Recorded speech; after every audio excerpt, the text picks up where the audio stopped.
my world that I want to have a little pride in.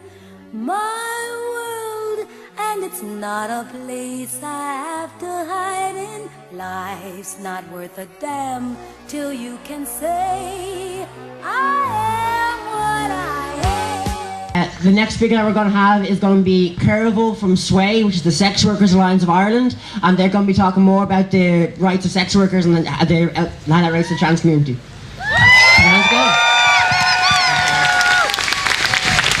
Hi everyone, thanks very much for being here today. It's great to see you all, and thanks very much to Trans Pride Dublin for asking us to speak here. I'm speaking on behalf of the Sex Workers Alliance Ireland, or SWAI.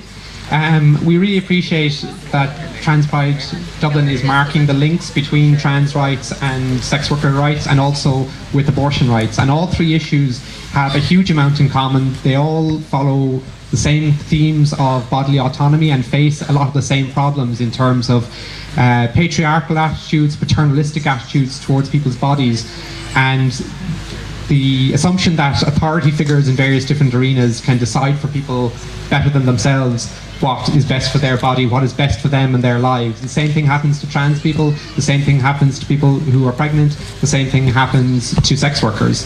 In the last year, we've had a spate of hate crimes in Ireland. Many of you will have heard of recently attacks in the Midlands, a woman attacked in Northern Ireland, a stone thrown through the window of Panty Bar. We've also had a spate of attacks on sex workers, particularly trans sex workers, in the last year since the Sexual Offences Act 2017 came into effect. And it's appropriate that we're here in Fairview Park, where Declan Flynn was murdered many years ago, that we talk about hate crimes. We talk about the impact that these hate crimes are having in Ireland in the last year. Even 2 years, 3 years after the marriage equality referendum, we're still seeing very high rates of violence in Ireland. And since the Sexual Offences Act came in last year, which changed the laws regarding sex work in Ireland, there's been a 50% increase in crimes committed against sex workers and a 76% increase in violent crimes committed against sex workers. Trans sex workers have taken the brunt of this, particularly trans sex workers who are people of colour in Ireland. And last year, the new Sexual Offences Act was promoted as decriminalising sex workers and criminalising clients of sex workers, and that would protect sex workers themselves. In fact, that's not the case at all. There was a small offence brought in for clients of sex workers. It was a €500 fine, whereas for sex workers themselves, if they work together indoors from the same apartment for safety, which a lot of people want to do, they'll get a 12-month prison sentence or a €5,000 fine. That was doubled from what the sentences were before that piece of legislation. It was €2,500 fine or 6 months in prison. But every party in the Oireachtas, unfortunately, bar a couple of independents, supported that act. And in the last year, there's been several violent attacks with knives and robberies against trans sex workers in Dublin, because people now know that they're more likely to be working on their own, they're more likely to be vulnerable, they have less time to negotiate condom use and other safety precautions with clients, and so they're more vulnerable to being attacked thanks to that new law. So there's still a huge amount of work to do, even as this year we're celebrating the fact that we're finally getting some bodily autonomy for people who are pregnant. We're not getting that, unfortunately, yet for sex workers, and still trans people struggle against the same issues. The idea that some authority figure, whether it's a doctor or a politician or a guard or someone, a judge, knows better for you what's in your best interests, knows what will make you happy, what will make you safe, better than you know yourselves.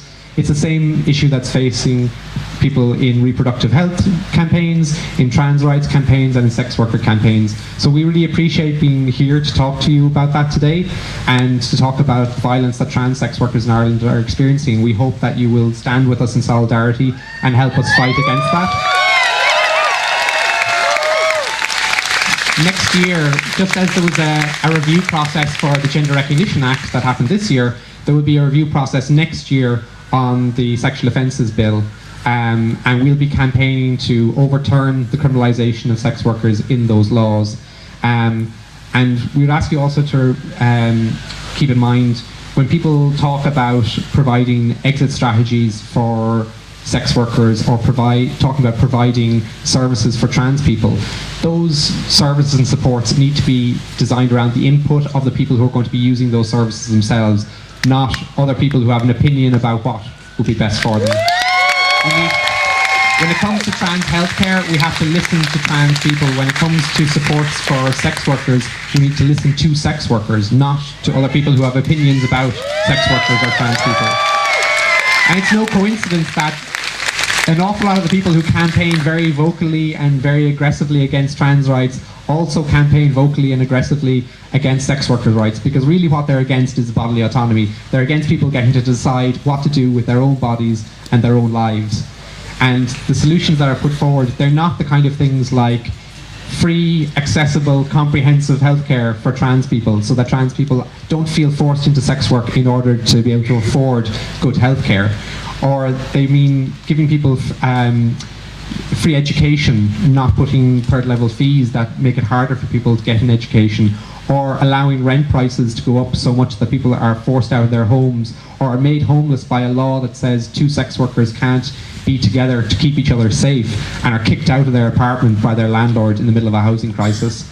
So there are a huge number of similarities and parallels between sex worker rights and trans rights. And we'd like you to join us in the next year as we campaign to fight for both trans and sex worker rights. Thank you very much.